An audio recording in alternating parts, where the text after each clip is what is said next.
to Gardener's World. I've got a tray of purple sprouting broccoli here. And although we're still in July and I won't begin to harvest these till April, even maybe early May, it is important to be planning ahead.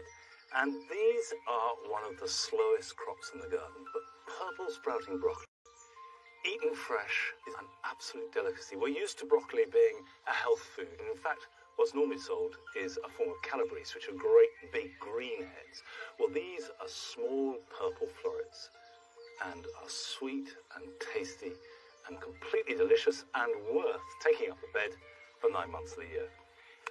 So I will, as with all these brassicas, plant them good and deep, and this will stabilise them so you can see well down and then pat down firmly around them.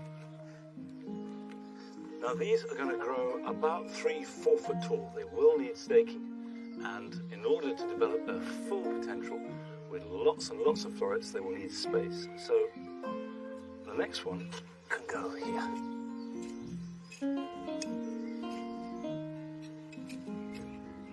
Now the only disadvantage of brassicas in summer is that they attract the cabbage white butterfly, and there seem to be an awful lot of cabbage whites around this year, so I'm going to have to net these once I've planted them.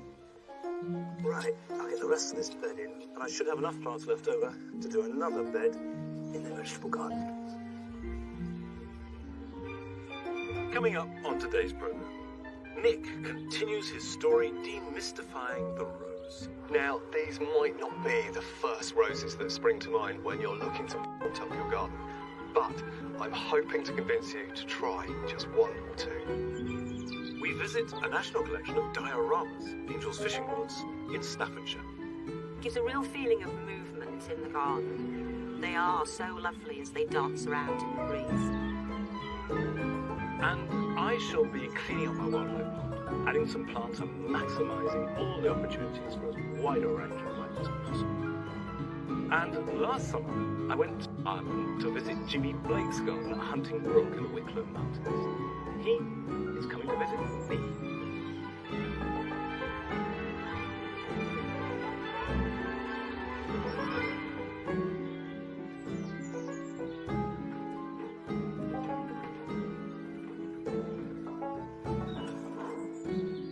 In some respects, the writing garden plants. This is Silene fimbriata. It's a bladderwood, and I planted it because it's got lovely, delicate white flowers, a little bubble behind them, just touched with pink, and they have a freshness and a lightness which exactly fits the mood of this garden. But they've spread, and it is a bit of a thug. So what I'm going to do is halve them and then add some more plants in to the space that I will have created. The first thing to do is just cut it back.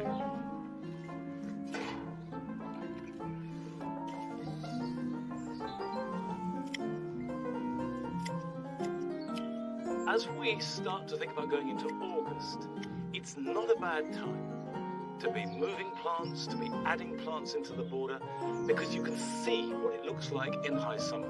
If you do all that moving work in autumn or in spring, you're having to imagine what it's going to look like. Whereas now, if you do it, you have to cut them back, so there may well not be a reflowering and you have to water them well, but you can get the context amongst all the other plants in the borders dead right. Tell you what, it's humid today. Well, that was the easy bit. I'll try and divide it up into relatively small pieces.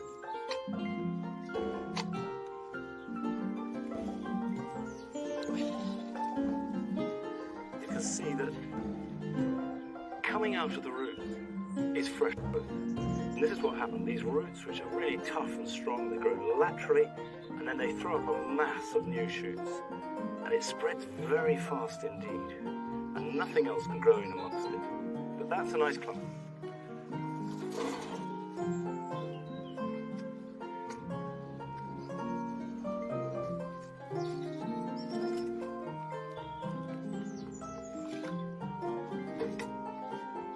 Right, I am going to leave some of the Silene because I like it. I just don't want so much of it. And then the pieces I've dug up, I've got a new home for. In fact, I'm going to plant it in a very different way. But first, let's join Frances, because she has been to Solihull in the West Midlands.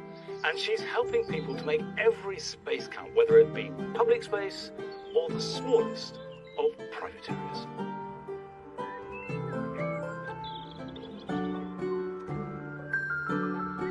This is my first visit to the Chelmsley Wood Estate, to a woman who's made a real change here by bringing together her community to green up the space.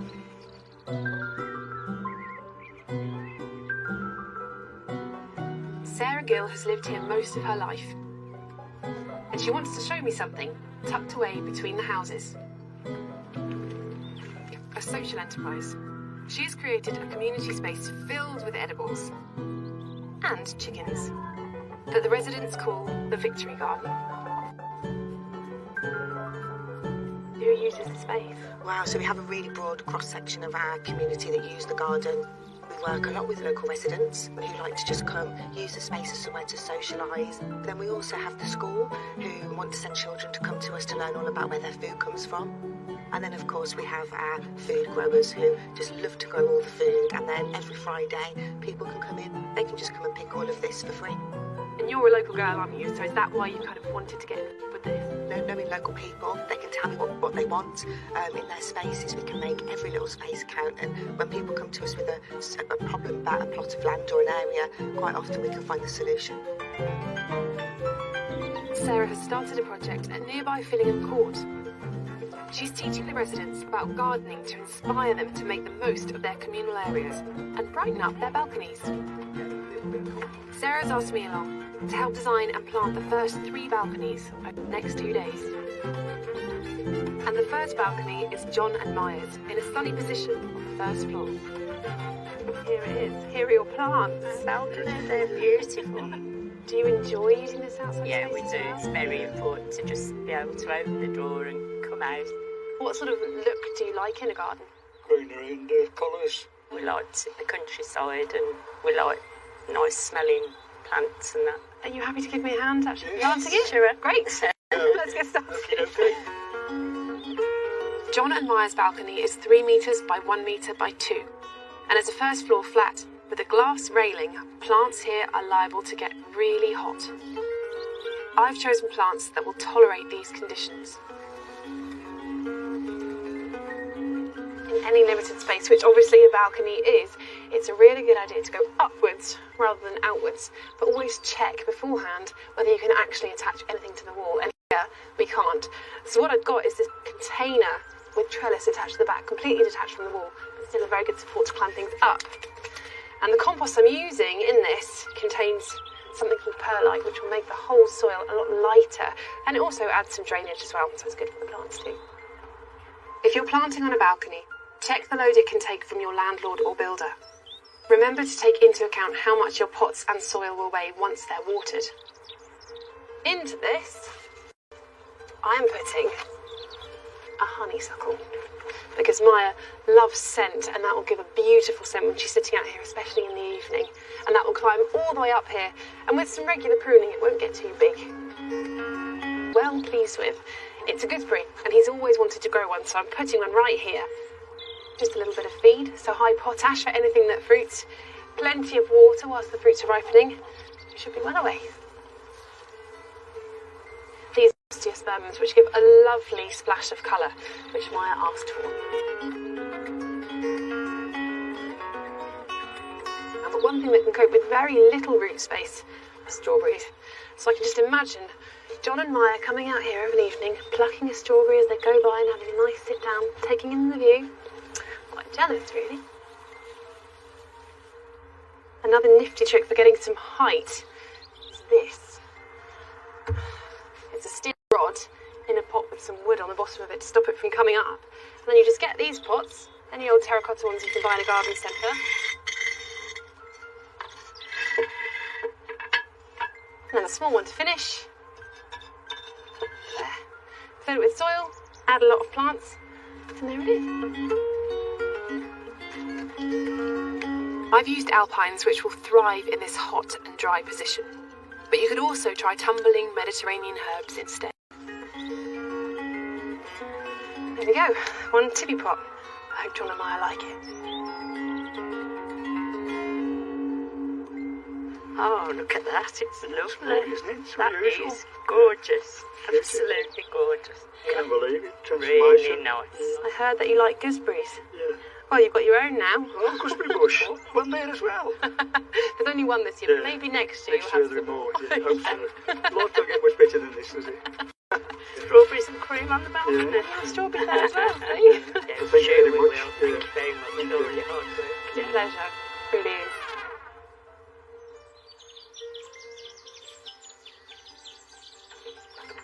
I'm sure they've been around for ages, but I've never seen those tippy pots. I think they look really good. Anyway, we will be rejoining Francis later on as she tackles a couple more balconies with very, very different themes. Now, we made a new theme here in this little strip of grass because for 25 years this was mown as a kind of halfway between a path and lawn. But what we've done this year is let it grow uncut, save for a strip down the middle. As well as the grass, I've been planting into it. We've added snowdrops, we've added alchemilla mollis, some ragged robin, and now I want to add the silene. I'll break it up and just add small clumps along both sides. And the thinking is that the silene will be held in check by the grass, because grass tends to dominate wherever it grows. Now, the first experiment will be to see how hard the ground is. Look, I'm just going to take a piece of turf out and then make a hole.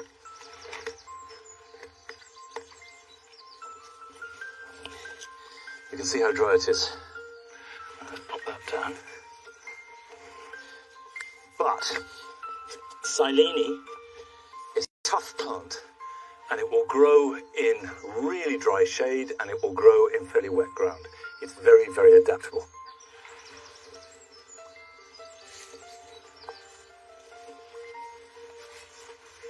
Now I'll just take this right back so that when I mow it, I won't cause any damage. And if you're planting it this time of year, you're not going to expect any flowering. All we want to happen is now the soil is nice and warm. Hopefully we'll get some rain, and in any case I'll water these in. The roots will get established so that by next spring you've got nice strong plants that will perform well.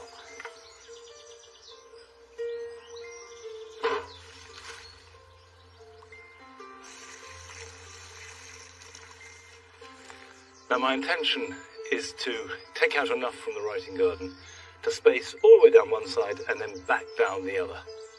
What I want to do now is go back to the writing garden and start to fill up the space I've created with a new selection of plants.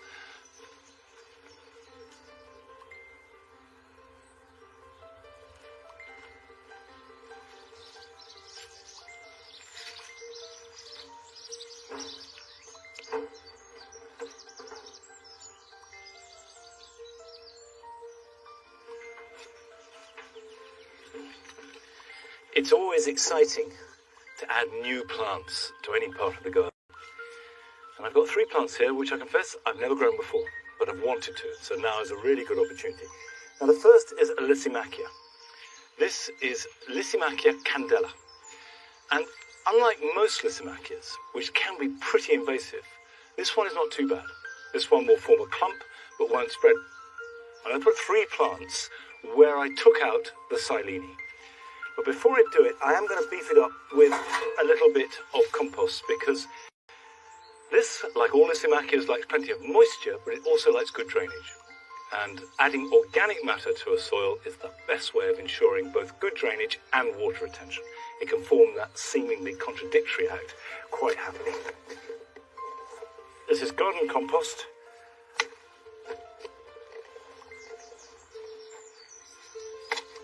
Now, that will just give it a good start in life. Good, healthy plants, wrapped round and round, so I don't need to do anything other than place these in the ground. Now, pop that one in there. As well as the white flowers that go from midsummer into early autumn. The foliage will start to turn red. So although this is a white garden, that red will just add a touch of colour as we go into winter. In this kind of situation, you have a choice to make whether you plant as a clump, and essentially you're planting 3 plants as one. This will make one indivisible clump, or whether you space them. If you are going to make a clump, it tends to be easier to do it with odd numbers than even. But I'm going to put another clump behind it, which will rise up. And this is a plant called Liatris. This is Liatris spicata album. It's a sort of bottle brush flower. And if I group the 3 together in the space I've created behind this will grow up about 4 or 5 foot tall. And so we'll have these spires that will curve and have these individual florets, and then the bottle brush behind it. So, let's dig that out a bit. Now what both the Macchia and the Liatris like is sunshine. Now both are really good for butterflies and bees. They give these late summer flowers just when they need the nectar most. So, as well as looking good, fantastic for wildlife. I've got a third plant here, which is Isostygia. This variety is called Miss Manners, and it's got that name because it has exceptionally good manners and doesn't spread out where it's not wanted. It's fairly self-contained. Now, to make Miss Manners happy, what you need is sun, moisture, and good drainage. Well, there's the powder that used to be my soil.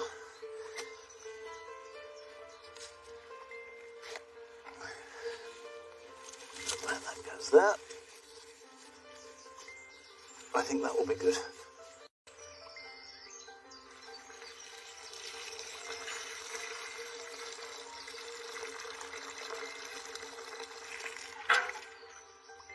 At the moment, there's every possibility of a hosepipe ban in certain parts of the country.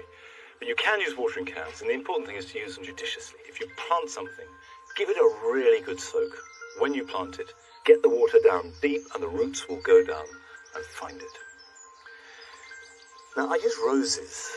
In his second part of the story of roses that he began last week, now tells us how hybrid teas and floribundas evolved.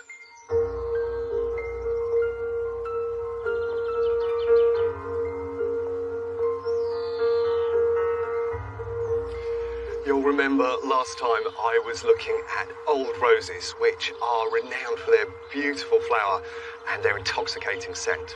Today I'm going to be looking at Bourbon, tea and floribunda roses, and it's these groups which are absolutely instrumental in the development of the genus.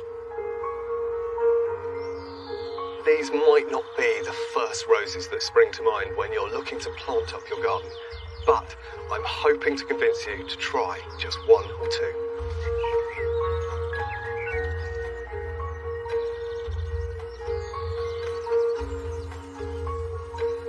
Bourbon roses first came to prominence in the early 1800s, and they really represent the link between old and modern roses. They have some quite distinct qualities to them. They have these deeply ruffled blooms, which have, the most intoxicating and delicious of scents. But the thing that makes them really worthy garden plants for me is the fact that they repeat bloom all the way through the season. Now, this is a particularly good example of a Bourbon rose. It's Madame Isaac Perrier, and it will do just that. It keeps on blooming from May through to October. Now, in terms of keeping these plants happy and growing well in the garden, it needs to be grown in a classic rose soil, so humus-rich, reasonable amount of moisture, but not too wet, and lots of nutrients, so it needs a good mulch each year of manure. Now, in terms of pruning, over the winter, it needs about a 1/3 reduction. So look down at the bottom there, get rid of one of those old stems, and it will trigger new growth, new stems, and lots of new flowering. I think another thing that makes them really worthwhile is that they're incredibly social as a border plant. And you can see here they're growing beautifully with Nepeta and with Geranium Roseanne underneath.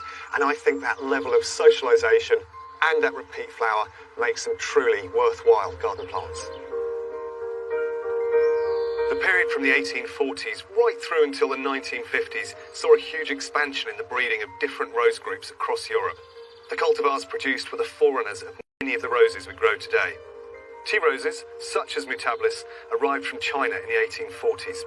Named after the tea clipper ships, they brought with them the promise of exciting new colours, including yellows and an ability to repeat flower, unlike their predecessors, the old roses.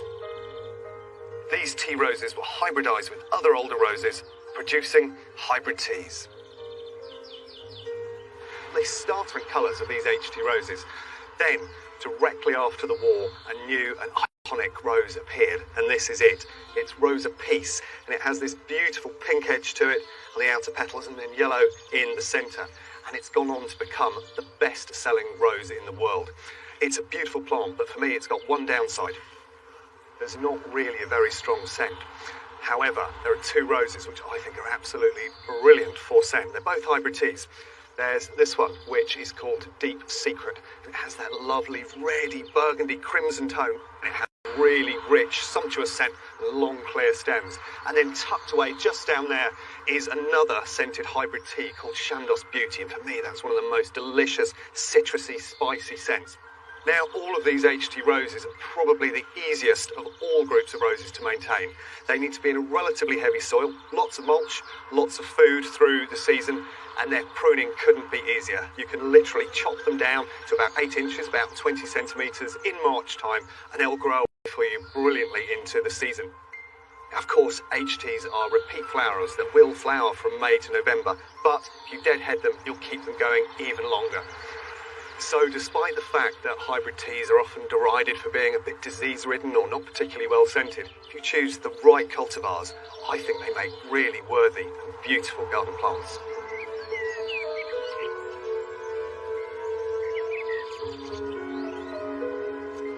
These are Floribunda roses, and their name comes from the botanical Latin, which literally means multi-flowered. And these guys certainly are. Now, they first started to arrive in about 1900, and they are the result of crossing two different, very useful parents. One is the polyantha rose, which has masses of blooms in the clusters at the end of its stems, and the other is the hybrid tea, which repeats all the way through the season. And so the great thing about Floribunda roses, they have the quality of both of those parents. This is arguably the most iconic of the lot, and this is Iceberg. It's got that really clean, pure white tone to it. It has clusters of flowers right on the end of the stems, and it goes on for at least 6 months in the garden. But I think the rose that gets me most excited in the Floribunda group has to be this, and this is Burgundy Ice. And I don't think there are many other flowers that have quite this tone. It's that beautiful, suffused burgundy with a pale back to the petal, which really makes the whole thing pop. Now, in terms of maintaining these roses, they're very similar to hybrid teas. They want a good, rich soil, good moisture, and they can be pruned in a very similar way.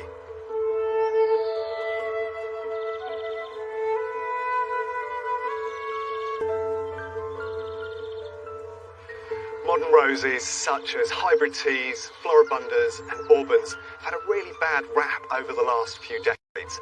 But because of their ability to repeat flower, their incredible range of colours, the fact that some of them are brilliantly scented, and that you can mix them into other borders, I think they are absolutely due a revival.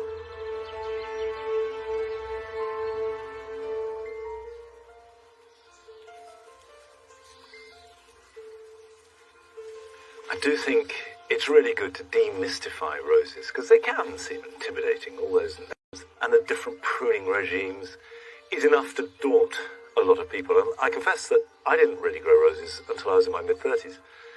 I was put off by them. Then, when I started to grow them, I realised two things. One, these are tough plants. They're dead easy to grow. And two, they just give so much pleasure. And if you put them in the ground, any soil, more or less any situation, they will grow.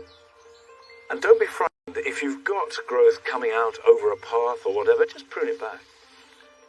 And then you can do a proper prune. And if in doubt, October is never a bad time to prune roses.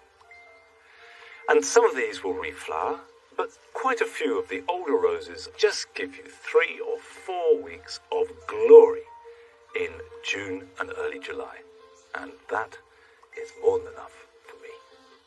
Now, still to come on tonight's programme, Francis returns to Solihull and helps redesign 2 more balconies in contrasting ways. But first, we're off to Staffordshire to visit Ruth Plant, who has one of the national collections of dioramas.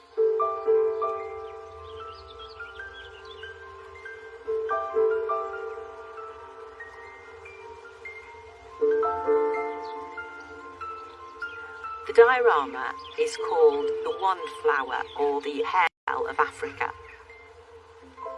People are very surprised when they see a diorama flower because they think that maybe it's a grass, but they can't understand why. At the end, they've got the most beautiful hanging bell. My name's Ruth Plant, and I live here at Yew Tree Cottage with my husband, Clive. We have a cottage garden which has vegetables at one end and a flower garden at the other end. Our name is Plant, and we are both really plantaholics. Dioramas are part of the iris family, but they're a corm. They're closely allied to Crocosmia. The diorama season here starts towards the end of May order, so I know when each one is going to flower. The individual flowers don't last very long, especially when the bees get at them. The bees do love to pollinate them. They can go over the individual little bells just in a day, but because they come out in a spray, you might have a plant that might be in flower for a week, maybe 2 weeks, depends on the heat. After the dioramas have flowered, they're still actually very beautiful. They have these lovely little bracts, which are like little pieces of paper. They blow around in the merest hint of wind, arching, nodding little heads. It gives a real feeling of movement in the garden. They are so lovely as they dance around in the breeze. People think because they come from Africa that they like to be dry, and actually that's not the case. They grow in areas where there is summer rainfall. They quite often grow in marshy meadows. What they do in the wild is they put their roots down long and deep, right down beneath rocks, and so they get a good water supply. So they like plenty of water, but they like to have it drained away so they don't sit with wet feet. But if they're in too dry an area, they won't flower, and if you put them in a mixed border, it's too much competition from other plants. So the reason that I grow our diorama in gravel beds is the gravel stops the competition. It aids the good drainage, helps keep them moist at the roots, but underneath that gravel is good retentive soil, and that's when they'll grow well. So once the first dioramas were planted in the gravel bed and really started to get going, then of course it was really open season for me to buy more. And then I got interested in the whole diorama species, and I started to realise that there were far more available than you actually see in the average garden or nursery. And I reached the point where I thought, well, actually, I've got enough here to consider talking to Plant Heritage about whether there was enough to be a collection site so that other people could come and see them. In terms of numbers, we have around about 100 species and maybe 23 cultivars. Life would be very dull without the excitement of growing the plants. And when they flower, it's the pinnacle of achievement, and I've got the most beautiful result. This is Diorama Sarastro, and isn't she beautiful? She's one of my favourites, and as you might be able to see, one of the favourite of the bees as well today. She's got the most beautiful burgundy plum flowers that hang down right in the eye. She's also got very nice papery brown bracts, which you can see just above the flower there. And they really add, I think, to the contrast and the gracefulness of this beautiful diorama. This is Diorama argurium. So this is one of the National Collection reference plants. This is white with a lime sort of green blush that's showing through the base of the flower. And inside, it's got little tiny eyes right at the centre of the plant. It doesn't flower for very long, but it's an unusual colour break and you won't see it very often. This diorama only grows to about 2 foot, so it's a smaller diorama, and that's the height it would reach in the wild. This This is a diorama Westminster Chimes seedlings. So what's happened is the parent plant, which is just behind me, I've not taken the seeds off quickly enough, as some have managed to broadcast across the area. And where they've lodged in the cracks of the paving stones, they've germinated and have grown and are really happy. So it's a good example of where they will grow. They're getting a deep root run underneath the paving slabs that's cool, and there's no competition from plants around it. So it's getting all the water that's in the particular area. It's very tall and it has a pink flower and it's a pulcherrimum type. Pulcherrimum means beautiful, and it's very, very classic bell shape. The petals don't turn up at all. And it has these rather nice white translucent papery bracts as well, which I think really set off the bell. A very lovely plant. Everybody should have a diorama in the garden. They are the most fantastic plant. There's nothing like the joy when you can see that finally your diorama has come into flower. Such a pleasure.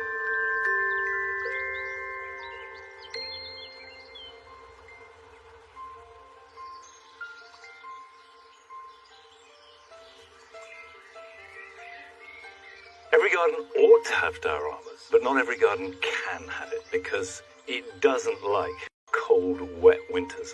However, it is surprising how many plants have liked both the cold and wet of last winter and the baking heat of this summer. These heleniums, for example, have never been better. This is Sahin's early. It's been flowering for about 3 weeks now. The bees are obsessed by it, and with any luck it will go on flowering, despite the fact that it's never been watered or had any kind of special treatment whatsoever.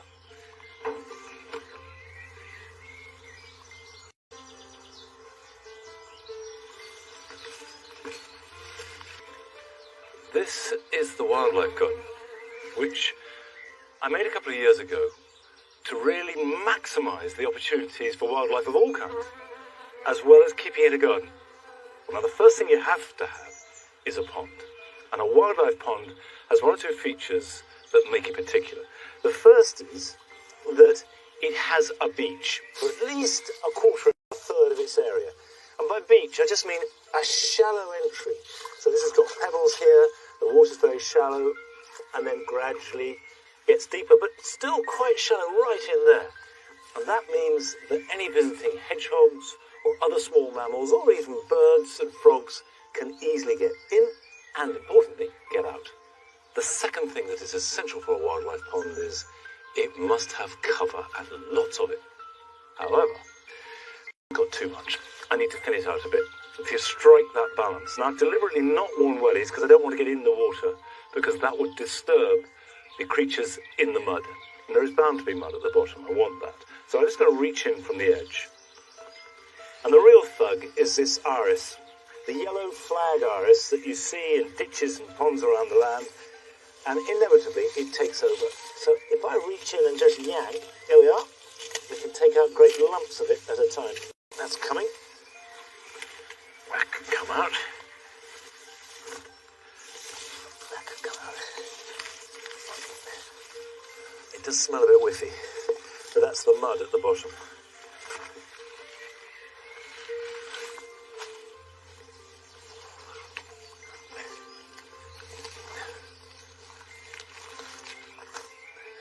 This will, of course, grow back. So this time next year there'll be as much again. So I'm just thinning it. And what I'm going to do is turn these round so that they're on the beach. So any little creatures that are in the roots there have a chance to go back into the water. And I will leave these for a day or two, just to ensure that I'm not depriving them of house and home.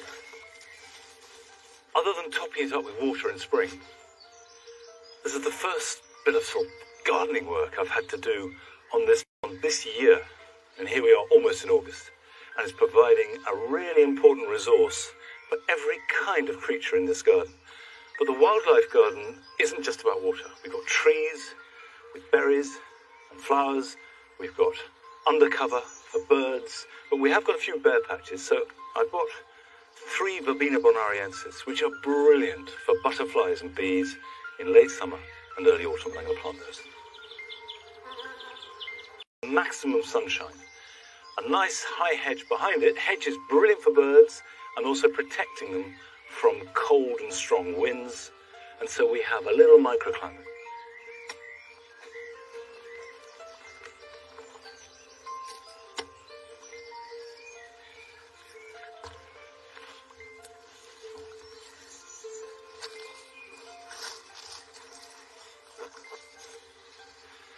One. And if things go well, this can grow in our soil 5-6 foot tall by the end of summer. I think the biggest change that's happened in recent years with our approach to wildlife and gardens is that we now value and respect insects so much more than we used to. And I think all of us realise that if we make our garden good for insects, then the garden is going to be good for us and, in the bigger scheme of things, good for all life. And you can make a wildlife garden in the smallest of spaces. And talking of very small gardens, Francis returns to Solihull to make 2 more truly tiny gardens on 2 more balconies. I'm helping community leader Sarah Gill inspire the residents of Fillingham Court to plant up some of their communal areas and balconies. Now it's Carol's turn. She lives on the ground floor. So do you garden a lot, Carol? I used to, but at the moment, because I'm not mobile, I've really missed being able to get out onto the balcony. So just to sit here and look out at the wonderful plants, the flowers, that's my ideal. I can see that you're a woman with a strong design aesthetic and, you know, the way your house is so beautifully decorated. I do like something a little bit different. I love the shabby chic feeling, the French feeling. So we can make that whole scene like a sort of picture that you can see from in here, which will be a really nice challenge. It will bring the inside to the outside. Sort of a romantic feel. I'm a romantic at heart. Is there anyone here that could give me a hand? Yes, my other half, wherever he is. And I can just sit and watch what's going on, and I'll enjoy every moment of it.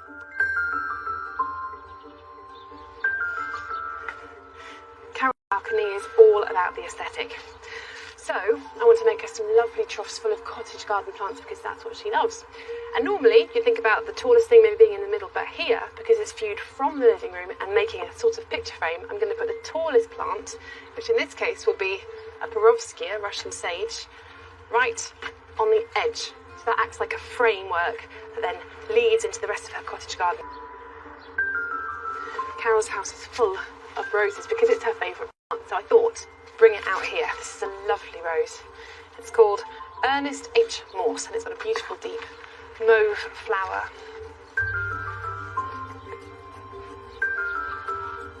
To lead this whole pot down into the next, I'm going to plant an apita, or catmint, which has a lovely sort of flopping habit. You can cut it back really regularly. It will keep flowering all summer long if you do that and make a lovely mound of very nicely scented foliage. Lovely plant in general, but I think just here it sweeps beautifully into the whole rest of the balcony.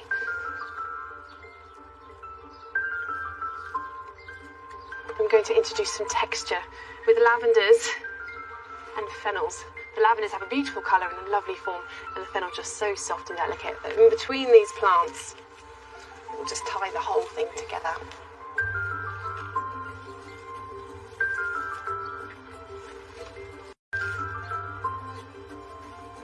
I'm adding cosmos and campanula to give some punches of colour and soften the edges.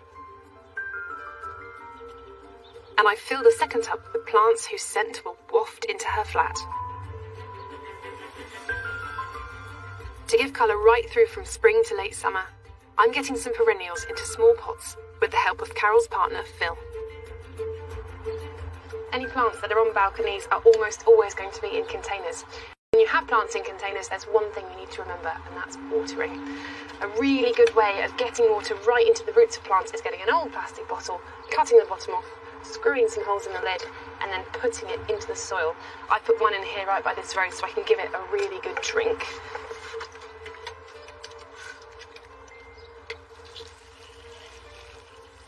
And now, for the finishing touches that will give Carol the look she's after. So Carol, what do you think? Absolutely beautiful. Absolutely fantastic. And I love the way you've made a feature of the bird cage. Well, I saw it and I thought it was crying out for it. This time next year, it would be really established out here. It would be absolutely beautiful. I love everything you've done. Now onto the last balcony. Jack and Joan have already put some cheerful pots on the balcony, but they want more lush planting around them without taking up runaround space for their dog Dottie. Joan and Jack are real plants people, so I want to give them some really interesting different plants and things that require maybe a little more maintenance. What I'm putting together here is a living wall. Now Sarah's team have made this wooden so it's full, and these pockets will contain some lovely plants. So I've got some annuals here, but the nice thing about that is it gives a real chance for some colour, some lush foliage and some slightly tropical feels. I've already started this and you can see the sort of pattern I'm going to create as it goes up. So I've got some dahlias here, red ones, and these lovely pennisetum, which have a beautiful red colour. As well as that, there's some coleus with very, very big, generous, colourful foliage. And when the whole thing is complete, it should look absolutely stunning.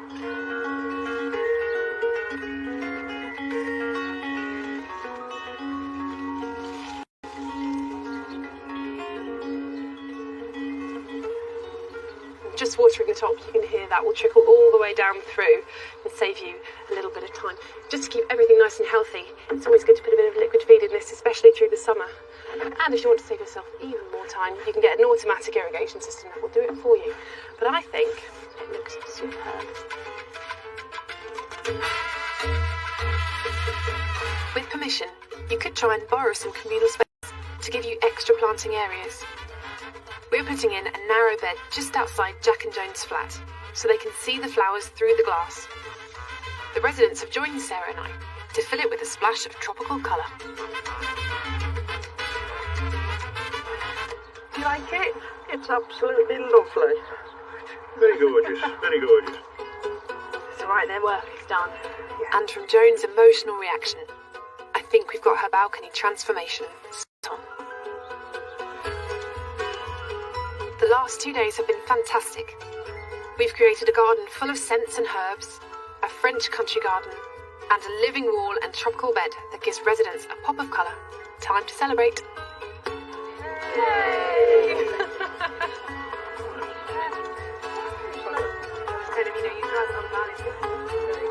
You've been inspired to have your balcony done too? I have, yes. I'd like it done. Sarah's working hard with this community to inspire more people to join in with planting up their balconies and to lend a hand to help transform their neighbourhood into a beautiful, greener space for everyone to enjoy.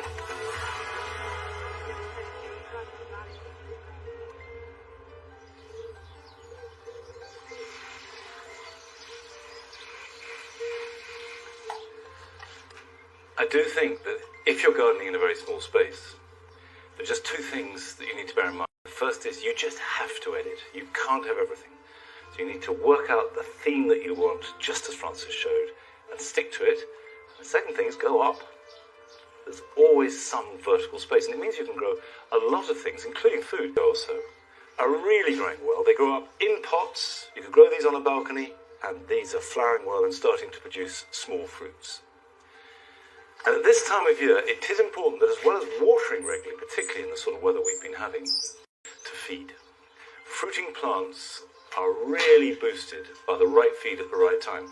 So if you take chilies and peppers, they, like an early start, you sow them January or February, and then feed them a nitrogen feed to get nice big plants. And the bigger the plant, the more fruits you'll have. But as soon as the first fruits form, then you need to change the feed so that it's high in potash.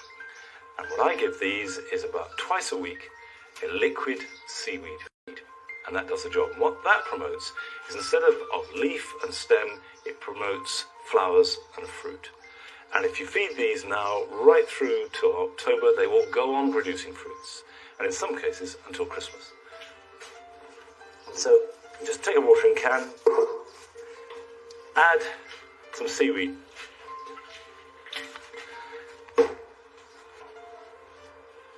Just water that in. And you can see these are quite small pots, and that's deliberate. because I want to slightly stress the plant to get good quality flavour as well as quantity. The plant needs to feel that it's on the edge. The secret of feeding flowers or fruit is little and often. Don't try and give them a great wodge of feed and expect them to react. A dilute, weak feed once or twice a week throughout the summer is the answer. Now, I've got a special guest arriving. Last year, I went to Ireland to visit Jimmy Blake's garden, Huntingbrook, near Wicklow. And I was so inspired by my visit, I wanted to return the hospitality and show him around Longmeadow. This is, I always filled the engine room, really. This is where all the action happens. There's the potting shed there and the propagation greenhouse. These are great, aren't they? I never quite know with onions how much they will go, how far to take them. I would definitely have them in richer soil. Really? Like I have them in the ground. I always tell people to get them out of pots for the summer, get them into the ground. They love to be in soil for the summer. And then if you wanted to propagate it, it's quite fun. Just to cut off a cutting like that and put it in a jar, jar of air, and just leave it in the air, and then the roots start forming. Just without any growing media? Yeah, nothing. Water. And then the roots will form very quickly, actually, and pot it up. Cold frames, standing out beds, nothing terribly exciting at the moment at this stage. This also, the soil here is really poor because it was an old yard and stuff, which is why I put in thyme and sage and rosemary, but the fennel likes it. That fennel's amazing, isn't it? Fennel has always loved this garden, and we've always loved fennel. And when it's like that, to my mind, you can't better that. It's like a bit of sculpture, isn't it? Look at those stems. I know. I don't cut it back at all, because I love the seed. What about the valerian? Would you cut that back? I mean, if you didn't want it to seed everywhere, you'd cut it back. But what I like about this garden is the looseness in the middle of all the structure. Like, it's wild with structure. Well, that's exactly the plan. So thank you. That's exactly sort of ordered chaos.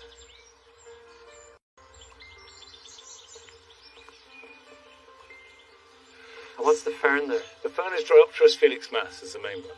Obviously, completely dry shade underneath these lines. I grow this in meadow at home. Do you? It's a beautiful meadow plant, just coming through wild grasses. So you cut round them? Yeah, cut around them. Yeah, and make it nice and neat around them this time of year. Okay, that's a good idea. That's a very good idea. I mean, what we find about these is that they look great well in Christmas. I find it hard to use one plant. I think I'm going to copy this. Okay. And funnily enough, this little slither of ground in here was the very first bit of garden to be made. Now, I want to ask some advice. Why did my rhododendron lutea not flower this year, whereas for the past 2 or 3 years it's flowered completely happily? It's definitely that. When you're planting a rhododendron, you need to look up underneath a good big circle of light. Right. Like a good big circle of light. That when you look up there, there's actually very little light. So this winter I need to do a big cutback. Yeah, definitely. That's good advice. Okay, we come through here. So that's the little intimate space. This is the cottage garden, which used to be the vegetable garden. In here, I feel completely free to grow whatever I like. I wouldn't, if I wanted to put cabbages in here, I would be quite relaxed about it. It's nice to have an area like that. I'm just going to start a new area down the field where nobody sees. Right. Where I can just put anything in. Yeah.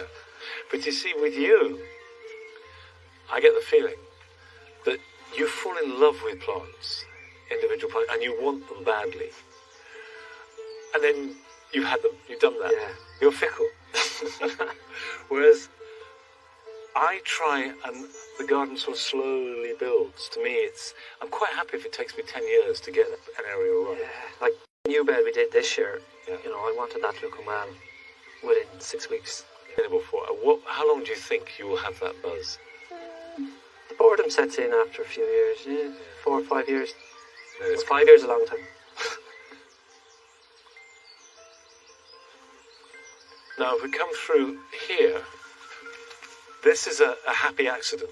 Oh, which I really love that. Love it. It's amazing. It's fun, isn't it? It's good fun, and it's It's never looked like that before. Oh, I'd love to do that. You could do that. Mind you, I'd love to do what you do. Okay, completely different thing now. We have grass borders on our right, and the jewel garden on our left. I was toying with making this yew hedge go right up, and in fact, last year it was up here, and now I've taken it down. I think you have enough high hedges.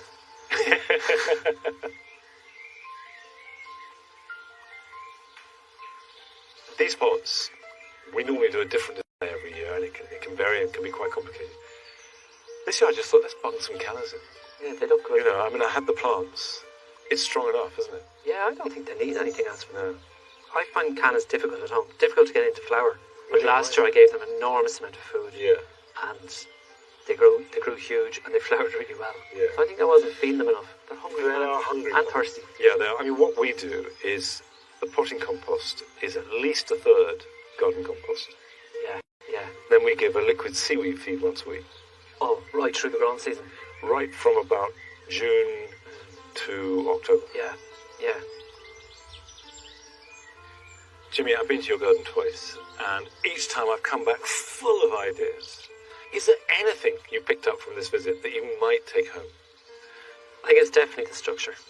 I suppose the looseness of the structure here, you know, you look at all these plants, you're letting them seed around through the box hedges.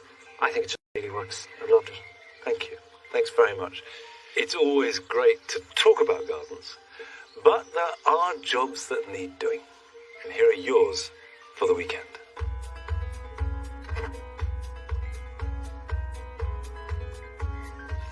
The hot, dry weather has meant that the garlic crop has dried out beautifully, and now it's ready to store. I found the best method is simply trim the roots, cut off the necks, remove any dry or soiled outer skin, and store them in a basket. The prolonged hot, dry weather means that all our gardens have an unusual amount of dead or dried up leaves.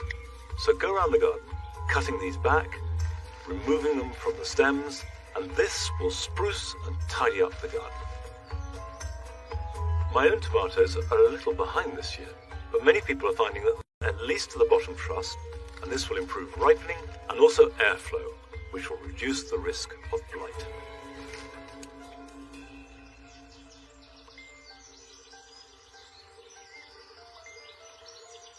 Jimmy, it's been a real pleasure having you in the garden.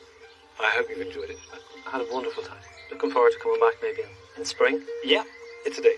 Yeah, definitely. And you even brought us a little bit of rain. Tiny bit of rain. Yeah. Stay longer, you can have some more. I'm afraid we're not staying any longer because that's it for today. We'll be back here next Friday, but at the later time of 9 o'clock. So I'll see you then. Bye-bye.